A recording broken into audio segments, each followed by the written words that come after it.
here from Devoxx France 2024 in Paris, and my next guest is Lætitia Avrot. Welcome. Thank you. I asked you what your talk is about, and you told me something very interesting, that you actually decided to learn advanced SQL because of advent of code. No, it's the other way around. Okay, So tell me everything about it. I knew about the Advent of Code challenge because it's very well known in the Yep. geeky nerd Of sphere. course. And I knew SQL is a Turing complete language. So I say, normally I should be able to solve the challenges using only SQL. Oh, wow. This, you know what? Advent of code is a challenge by itself. Even Yes. if you choose, like traditional languages, like you do it in Java or you do it in Python, and doing it in JavaScript, wow, that's like in SQL. SQL, yeah. This is like so much more challenging.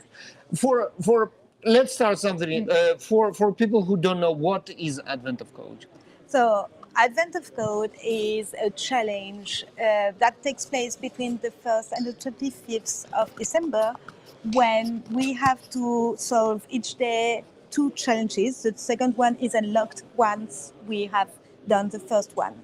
And you don't have to do that on December, because December, I know, is very busy, in particular in IT. So you have, whenever you want to solve it, you can solve it months, years after, because it's always visible on the website. So you don't push pressure of yourself.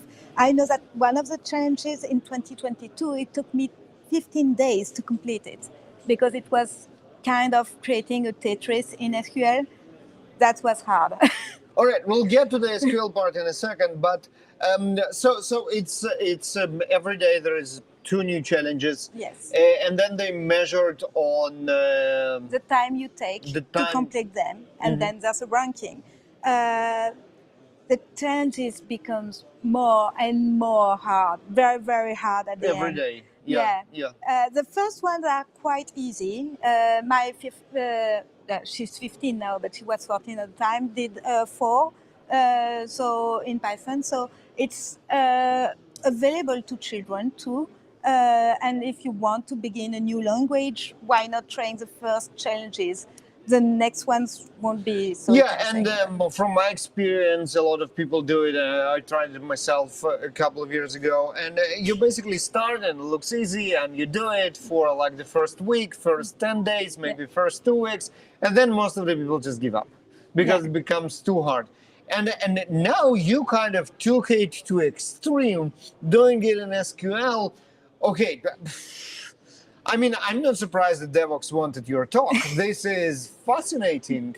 So, but how do you even do it? Why would you do it? Like, tell me everything. So first, I do it because I'm a Postgres expert. I know some things about SQL, and I wanted to go deeper. My problem is, in my day-to-day job, I have no production. I'm not a developer, so there's no real use case where I can improve my SQL. So I wanted to improve it, and it seems like a fun way of doing it.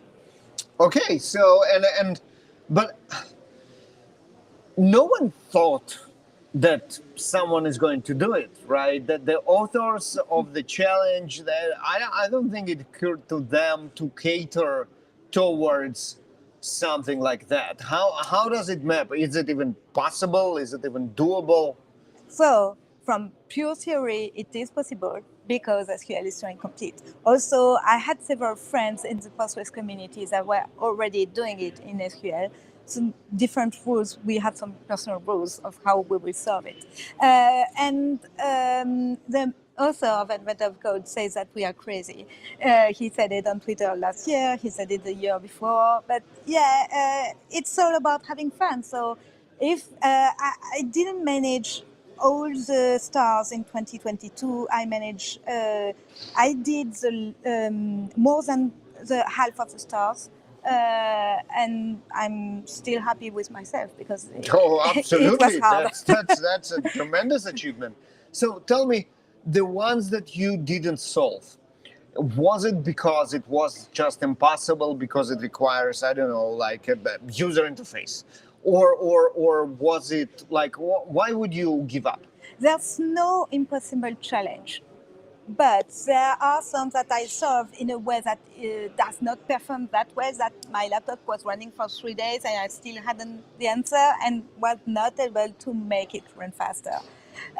So that blocked me for some changes, and also some are very difficult to understand. And the problem with SQL is you don't have to explain to the computer how to do things. You have to explain what you want, which is way more difficult than explaining how to do things. Yeah, no, this is really fascinating.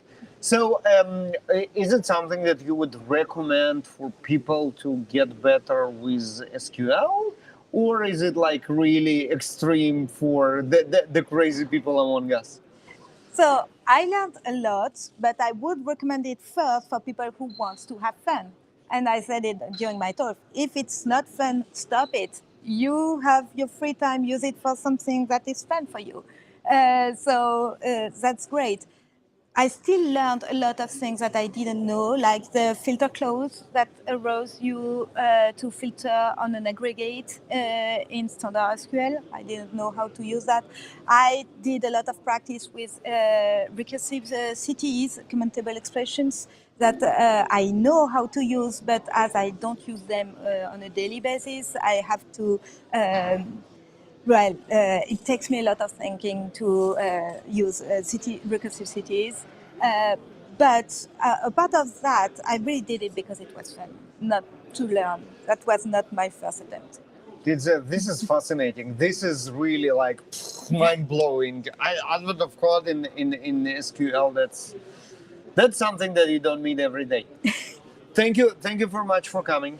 You're welcome. It was a pleasure, and you all stay tuned for more exciting and unusual and surprising episodes of the Build Propulsion Lab here at DevNext and Devoxx France 2020.